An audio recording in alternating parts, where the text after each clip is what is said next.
Pencils down, guys. Don't copy off the video. This is the second part of a review on circles and parabolas. So if you didn't watch the part 1, you should go back and check that out first. Anyway, let's start with number 10. Alright, we have to write the parabola in standard form. That's the form that's like x minus h squared is equal to 4p and then y minus k not squared. So anytime you want to go to standard form with the parentheses, you're going to wind up completing the square. So since it's the x's that are being squared, we'll move everything else to the right hand side of the equation. And I will do that by adding 6y to both sides and subtracting the 7 from both sides. So that is going to give me x squared plus 10x, leave a space, and then over here I will have my 6y minus 7. Okay, and now I complete the square. So half of the middle is 5. 5 squared is 25. And do not forget to put that on both sides of the equation. Alright, now that will allow me to factor the left side. And this is always going to factor as the same thing twice. That's kind of the point of completing the square to make that happen. So this would be x plus 5 twice. Okay, and over here I would combine these like terms, so I'll have 6y plus 18. Alright, now of course the point of having the same thing twice is so I can collect these and make it be x plus 5 squared equals. Now the way we'll get the parentheses over here is we will factor out the GCF, the common factor. And it's always going to be this number in the front. So I'm going to just pull out that 6. Alright, now dividing these both by 6, so I've got y plus 3. So you can see how it matches the standard form we were shooting for. Okay, so we wrote the parabola in standard form, so that was crucial. Put a box around that. Okay, now based on that I'm going to answer these other questions. So the vertex, now we can see, is going to be the opposite of this and the opposite of that. So the vertex is going to be -5, -3. Now for the focus I'm going to need the p-value. Okay, and see the 6 is in the position of the 4p. So that means 4p is equal to 6. So if we divide both sides by 4,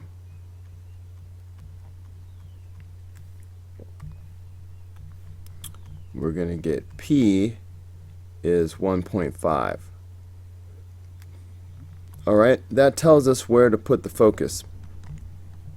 Well, first we have to graph the vertex. So -5, -3, so here's -5, and here's -3. Alright, there's my vertex.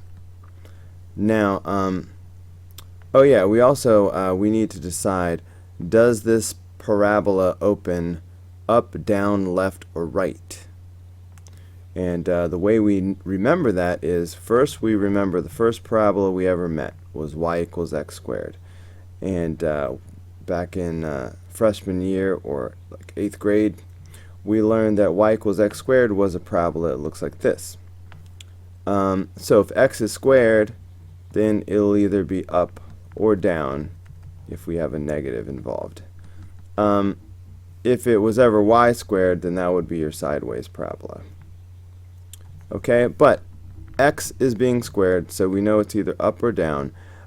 Because the 6 is positive, then we know that it opens up.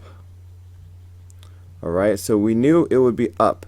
Now we know that because of the p-value, the focus will be 1.5 up from the vertex. So up from the vertex is 1.5. So the focus is going to be right there. Now the coordinates of that point are -5, comma, -1.5.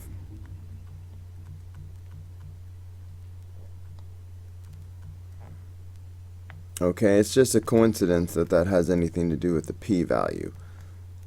We just went up 1.5 and read the coordinates wherever they may fall. Now the directrix will be the same amount in the opposite direction. So if I go down 1.5, then my directrix will be here.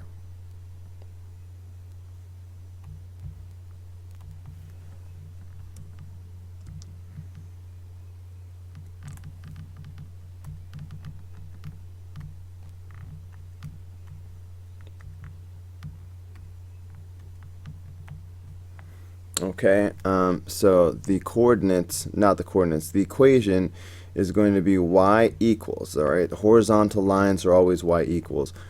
A vertical line would be x equals. So y equals -4.5. All right, it's my directrix. Now my focal width is 6. The focal width is always positive. Even if this were negative, I would still put a positive number down. Focal width is 6. That means at the height of the focus, the parabola is 6 wide. So that will mean 3 to the right and 3 to the left for a total of 6. And then you draw your parabola.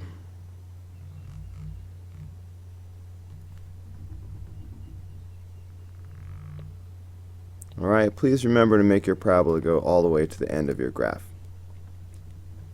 So that's it. That was number 10. Let's take a look at number 11. Once. Okay. Pencils down, please. Do not copy off the video. Watch and learn. Go back and do it yourself. Otherwise, you fail. Okay. This is the same thing. So you really should be able to do this one yourself, even if you struggled with number 10. No one should really be watching number 11 because you already got it right.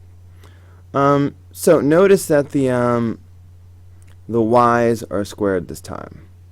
Because y is squared, that's the variable that stays on the left. So the x's are going to go to the other side. So I'm going to subtract 8x from both sides, and that's going to leave me with my y squared and my plus 2y. Leave a space, and then I've got -8x minus 17. So now I complete the square. Half of 2 is 1. 1 squared is 1. Don't forget to add it to both sides.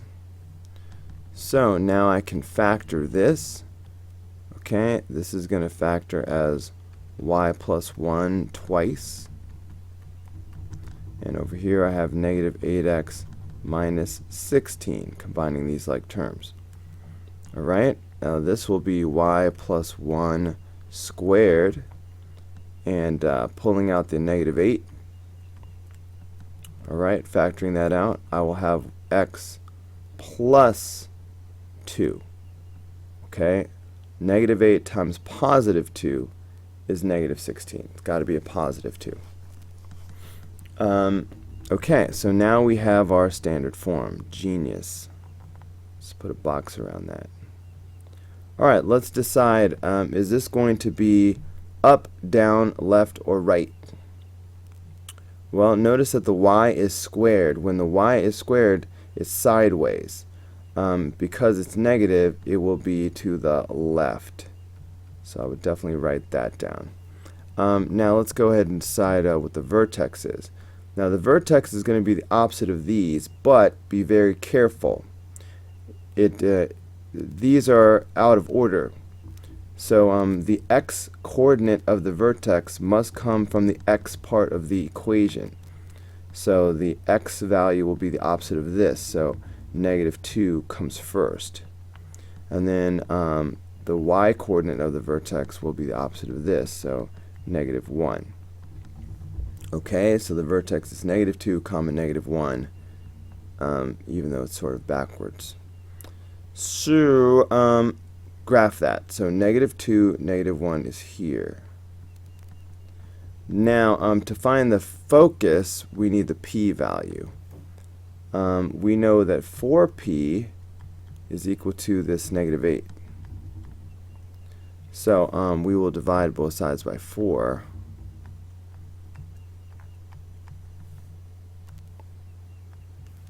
Okay, and that gives us that p is negative 2. Now, we knew that the parabola would be opening to the left. So to find the focus, we will go left 2 from the vertex. So starting from the vertex, if I go left 2, I'm here. That is the point negative 4, comma negative 1.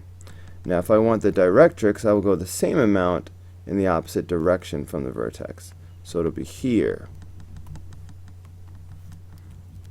And that actually puts it on the y-axis.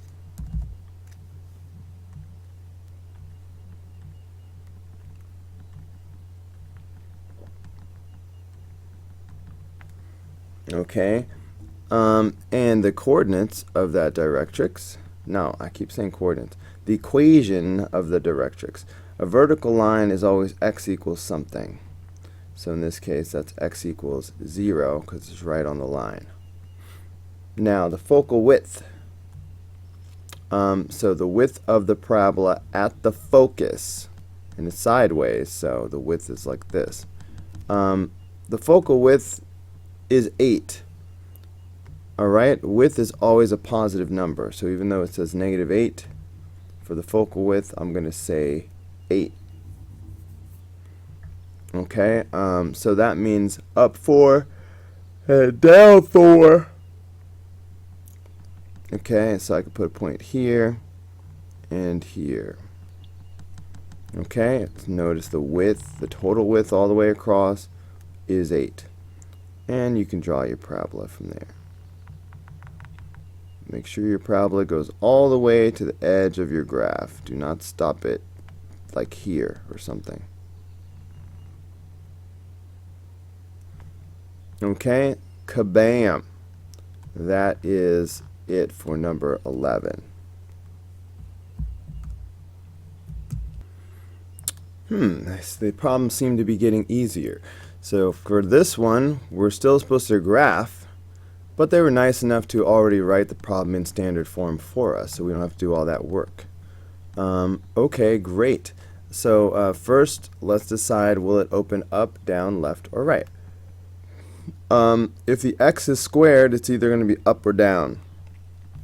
Just like good old y equals x squared, we know was up. Since the 8 here is negative, then we know it will actually be down.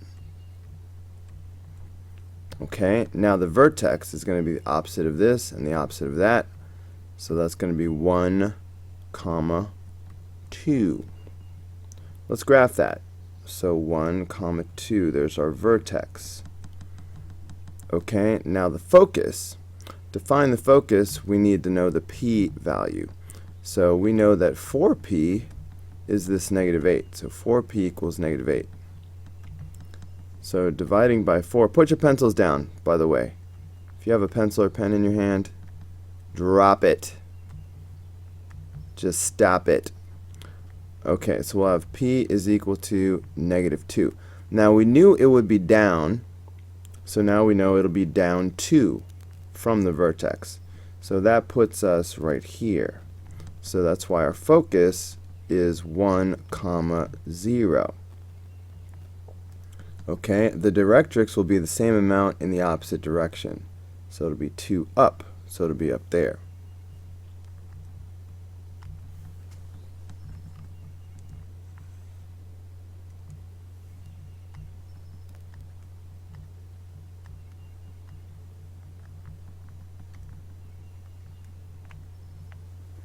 Okay, now Oh, so that's the equation. Well, horizontal lines are always y equals, and this is at 4 now, so y equals 4. Okay, they didn't ask us for the focal width, but if they had, we would have noticed that the focal width is 8. OCD requires me to write it down, in fact, because you usually get asked for this. So the focal width is 8. Even though there's a minus here, width is always positive. Anyway, that means the width of the parabola at the height of the focus is 8. So I will go 4 to the right and 4 to the left. And you'll see that as a total. Whoops, I missed on that one, didn't I? I said 4, so I put it at 4, but it really should be here. Now that's 4. Okay, so you'll notice it is a total of 8 across. And then you draw the parabola from there.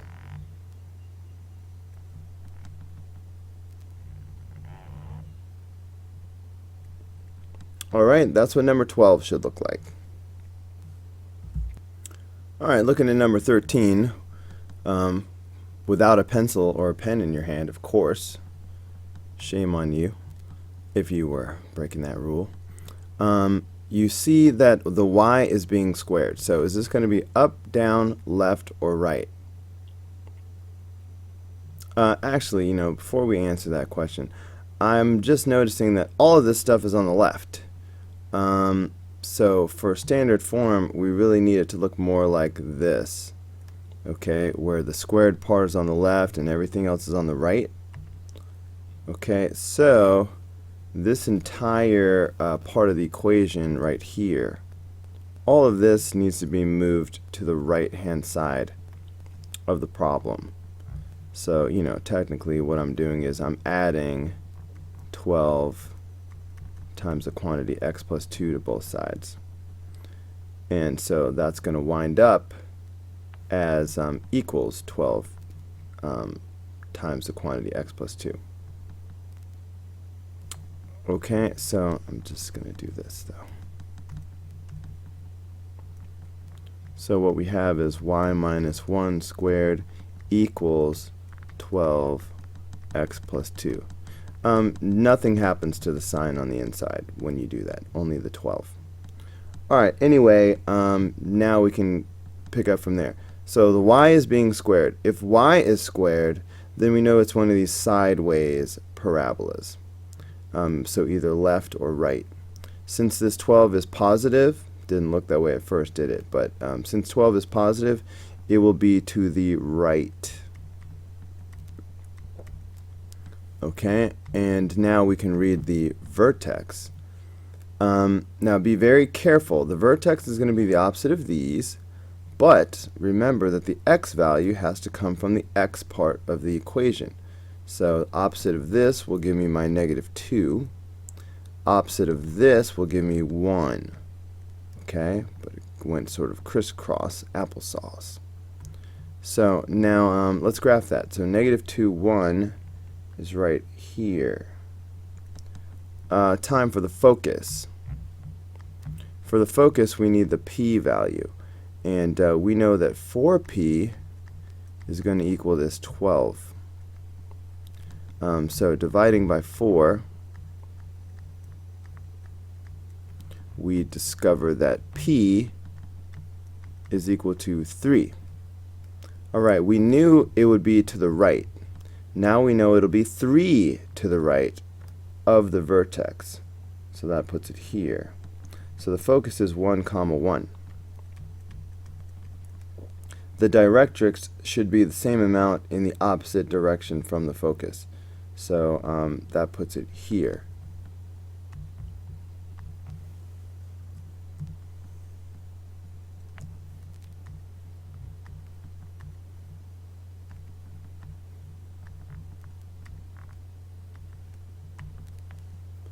Alright, the coordinates of that directrix are, not the coordinates, but the equation.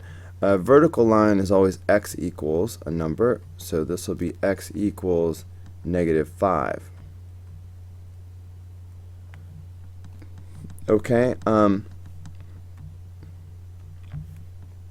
now we need a couple more points, and for that we will use the focal width, which even though I didn't ask you for it this time, I usually do, so I'm going to write it down anyway.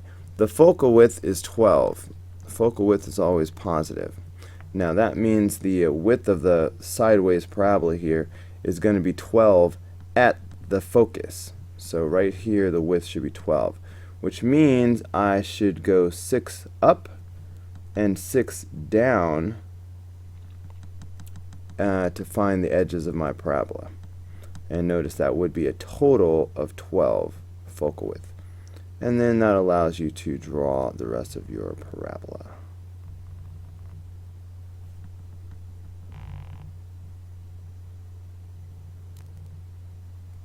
Okay, make sure your parabola goes all the way to the edge of your graph. Okay, that is it for number 13. Okay, in number 14 we are to put our pencils down. Ha! Yeah, didn't see that coming, did you? Or pens, for my people that try to get off on a technicality. I don't have a pencil, I have a pen. Yeah. On number 14, we need to write the equation of the parabola described below. So we're sort of going backward. So the problems we've been working on so far, we were given the equation and we had to graph it, whether we were given it in standard form like this, or if we were given it in general form like this. You were given the equation, you had to come up with some information and then graph it. But instead, now we're given some information, we're going to kind of use that to create a little bit of a graph, and then we're going to have to come up with the equation. So it's all backwards. Hello, Daddy, students. They say hello back. That was Maya. Okay, so let's get started. They say the vertex is 0, 0, and the focus is this. So let's get a little bit of a sketch going. So this will be my y-axis, and this will be my x-axis.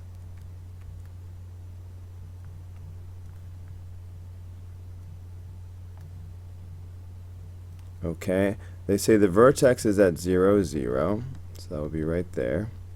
And then the focus is at -3, 0. Okay, so 1, 2, 3. So the focus is going to be right here.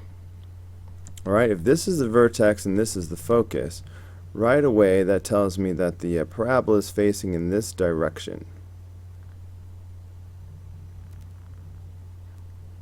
Okay, so you need to know the direction so you can decide between the two different versions of a parabola equation. Sometimes we have x minus h squared equals 4p times y minus k. Alright, that's one version. Notice that the x value is squared. And then other times we have y minus k squared is equal to 4p times x minus h, where the y value is squared. Now, since it's sideways, is it going to be the first version or the second version? Alright, I'm hoping that you knew that it would be the second version. Alright, because when the y is squared, that's when it's sideways. Okay, so this is the model we're going to be looking at. Now, the h and k are the coordinates of the vertex. So because the vertex is 0, 0, alright, that makes this like y minus 0 squared is equal to 4p times x minus 0. Alright, but that's just y squared is equal to 4p times x.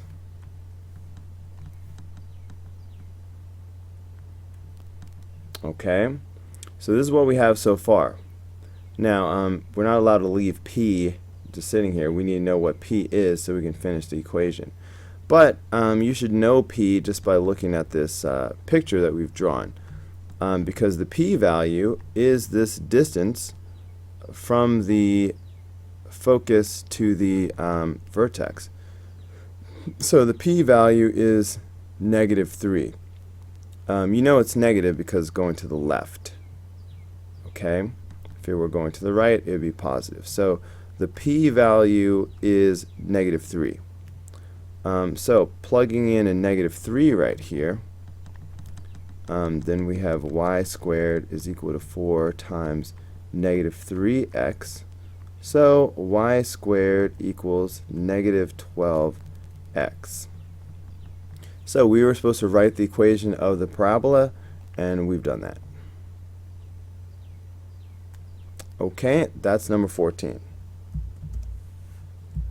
Alright, number 15, pencils down. Write the equation of each parabola described below. So we are still writing the equation of this parabola. Please do not copy off of me. Do it yourself later. So let us start drawing a picture. So we will have our graph. Here's my x and y axis. Okay, the vertex is at -3, 4. So -3, that's 1, 2, 3, 4. So -3, 4 will be like here.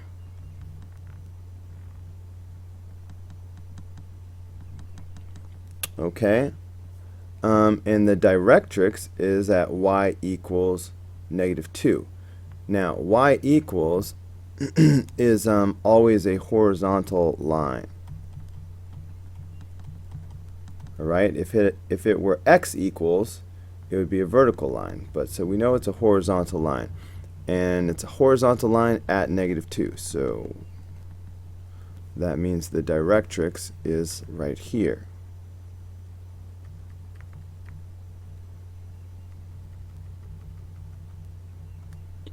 Okay, so that tells me that the parabola is facing this way. Okay, because it's got to be facing away from the directrix. It always is. Okay, so I know it's going to be up. So that was important because I had to choose between the two different versions of a parabola equation. I had to decide, is it going to be the x minus h squared is equal to 4p times y minus k with the x squared, or is it going to be the y minus k squared is equal to 4p times x minus h. I had to choose.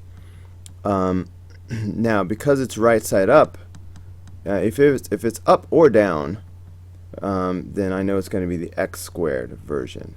It's only the y squared version when it's a sideways parabola. Okay, so I know it's going to be the x squared version, so I choose this model. Now, the h and the k are the coordinates of the vertex here. Okay, so I know that this is my h and this is my k. So I'm going to go ahead and put those in. Understand that it's basically the opposite of what you see. So if I have a -3, then this is going to be x plus 3 squared. I've got my 4p. Now I see y minus k. So this is positive, so I will put it down as minus. That's the way that works. So I have this much so far. Now I just need to know what the p-value is. Okay, but I can read that right from my graph because the p-value is going to be this distance right here. Alright, the p-value is the distance from the vertex to the directrix. So this is at a y value of 4. Maybe I'll do this in blue. Okay, this was at 4. And this was at -2. So they're 6 apart. 4 up, 2 down. That's a total of 6. So that tells me that p is 6. And I'll choose a positive 6 because it's up. Alright, if the parabola were facing down, I would call it a negative 6. Okay, back to the equation. So now I know that p is 6, so that makes this x plus 3 squared is equal to 4 times 6 times that y minus 4. Okay, so that means I've got x plus 3 squared is equal to 24 times y minus 4. Not squared, by the way. Okay, so that is the equation for a parabola. Okay, that's it for number 15. Alright, we are supposed to find the intersection of the given equations graphically. 3 points. Alright, I guess we're pretending this was a test or something. Anyway, so at a glance you need to know that these are circles. You should know that because you're seeing both variables are squared, so that's how a circle works. So looking at this first one, the center is going to be -3, -1. Alright, it's the opposite of these. That is the center. So let's graph that. So -3, -1 is going to be right here at the center of the circle. Alright, now because this number is always the radius squared, so that means the radius is 2 based on that. So that means I should be able to go 2 in every direction and be on the circle. So I should have a point here, here, here, and here. So that will enable me to draw my circle like this.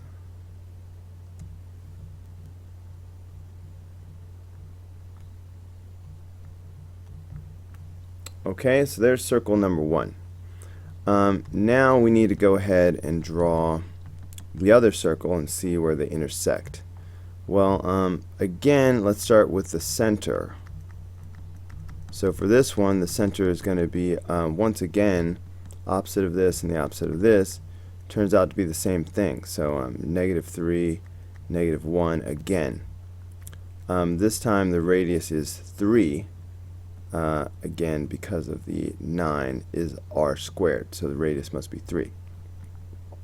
So starting from that same center, I will go 3 in all directions.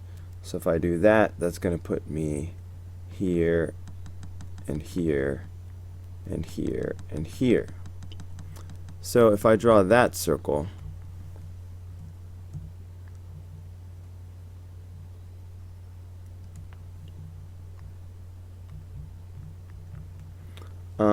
you see that it's the first circle is completely inside of the other circle.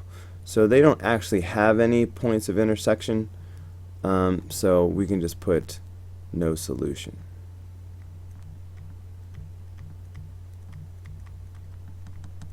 Okay, so kind of a trick question, but that could be on the test. It happens, so you should be familiar with it. Alright, number 17. Let's see, same thing. Center for the top one. Opposite of this, so we have 2, 0. When it's just y squared, that's 0. The radius is 2. Okay, so we have the center of 2, 0, so that's right here. And a radius of 2, so I'm going to go 2 in all directions to see where my circle is. So then you can draw your circle.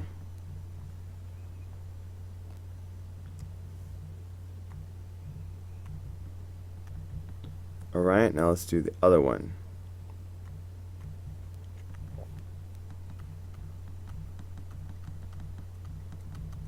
Alright, the center here, opposite of this, 4, opposite of this, 2. Okay, and then the radius again is 2. So if I go to 4 comma 2, alright, so that'd be 4 comma 2 would be right here. And with the radius being 2, which is the square root of this, I will go 2 in all directions. So that will be put me here, and here, and here, and here. So now I can draw my circle.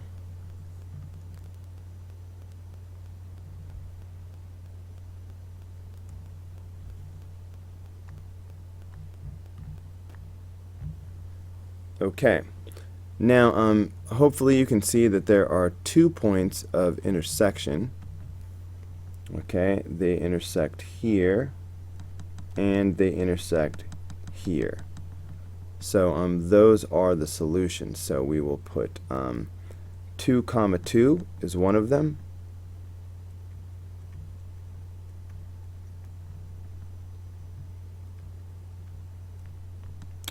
And 4 comma 0 is the other.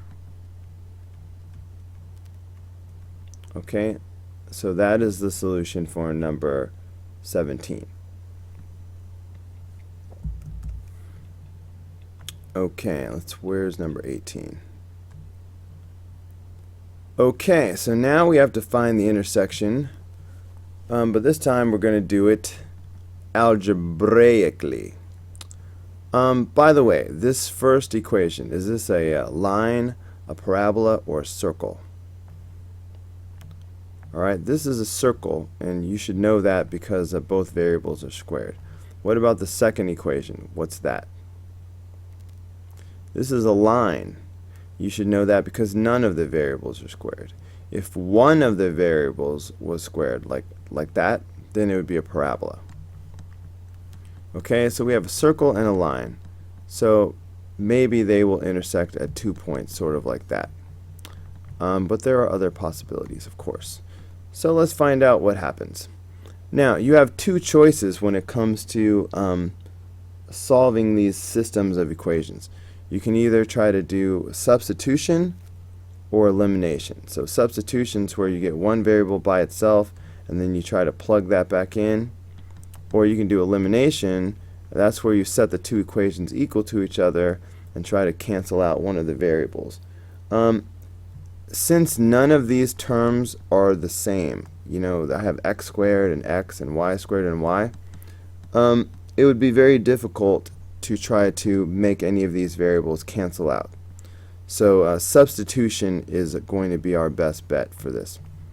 So let's try to get, it really doesn't matter if you get x or y by itself. We usually get y by itself, so I'm just going to go ahead and do that. Notice there is a common factor here. So let's divide everything by 2. Okay, so that's going to make x minus 2y. No, that's false. I spaced out for a second. That's going to make x minus y is equal to 2. Okay, so getting y by itself, I'm going to add y to both sides. So that gives me x is equal to 2 plus y. And then I'm going to subtract 2 from both sides. Okay, so I've got x minus 2 is equal to y. Okay, so this is what I'm going to use to substitute. So y equals x minus 2. Alright, so I'm going to take this x minus 2 and I'm going to substitute for y. Now these are the problems where you just have to be really careful not to make any careless mistakes. Because if you make one careless mistake early on, then the whole problem is going to wind up being wrong. You're going to lose 12 points like right off the bat. Alright, so let's substitute this in. So if I do that, then I have x squared plus. When you do a substitution, always use parentheses. So I will have x minus 2 squared instead of y equals 52. Now notice I have all x's, so I should be able to solve this. So this is going to be x squared plus. Now this is going to be like x minus 2 times x minus 2. Okay, I'm going to have to double distribute this. So I'm going to bring down this x squared. But, okay, x times x is x squared. X times negative 2 is negative 2x. And then I got another negative 2x and positive 4.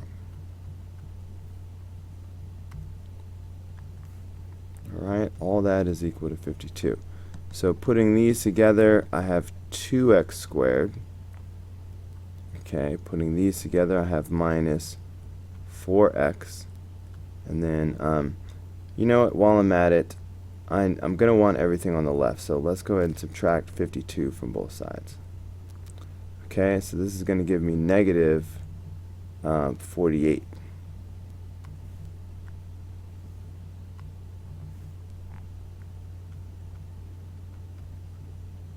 Equals 0.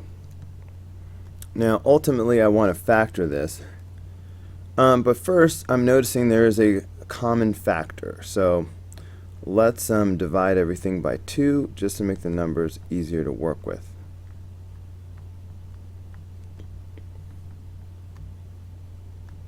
Alright, so that is going to give me x squared minus 2x minus 24 is equal to 0.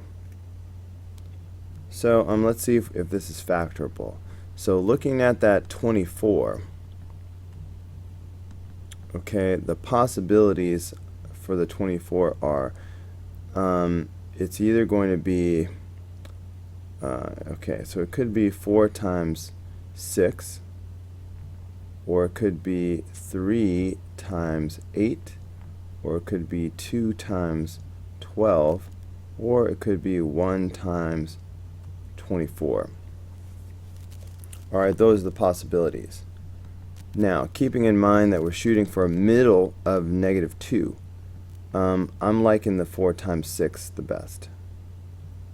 Alright, so let's start with that. Let's see if we can get it done. Alright, so as we go to factor this, x squared can only be x times x. Alright, so if we do the 4 times 6 option, then inner we have 4x, outer we have 6x. What would the signs have to be to give us a negative 2 in the middle? Alright, we would need a positive 4 and a negative 6. So there's my positive 4 and there's my negative 6. Okay, and a positive times a negative is a negative 24, so that's good. Let's carry on and set these factors equal to 0 as we should. So x plus 4 equals 0 and x minus 6 equals 0. Subtracting 4 and adding 6 to both sides gives us x equals negative 4. And whoops, I almost put y, but it's not y. X equals 6. These are not our final answers though, so these are x values. We still need the y values that go with them. So I like to think of it as a t-chart. Okay, so we have x's and y's that we need. So far we have these two x values. So I have negative 4 and I have 6. Right, but they're both x values. I need the y values that go with them. To find those y values, I am going to use this equation right here. Okay, so if I bring that over, okay, so y is equal to x minus 2. So in this case, that means y is equal to negative 4 minus 2. Now that's negative 6. Now, if you just look at that and you know it's negative 6, that's great. I'm hoping that's true for most of you. Some of you mess this up, okay? Let's just accept reality. Some of you look at negative 4 minus 2 and you know, you come up with negative 2 or something. Who knows. Point is, you can't afford to make those kind of mistakes. So you're going to want to use your TI-30 XS multi-view, which is not showing up for some reason. Oh, it's way over here. Come back.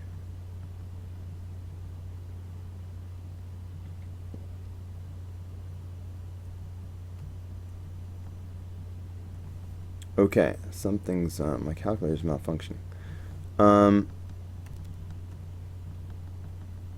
Okay, so if you need to do this, then do what you need to do. You know, so if you need to go -4 minus 2 to make sure you get your -6 correct, then use the calculator. Alright, anyway, on this next one, I'm going to have y equals 6 minus 2, which hopefully nobody needs a calculator for that one. Anyway, so this will give us our final answers. So -4, comma, -6, and 6, comma, 4. Alright, that's it.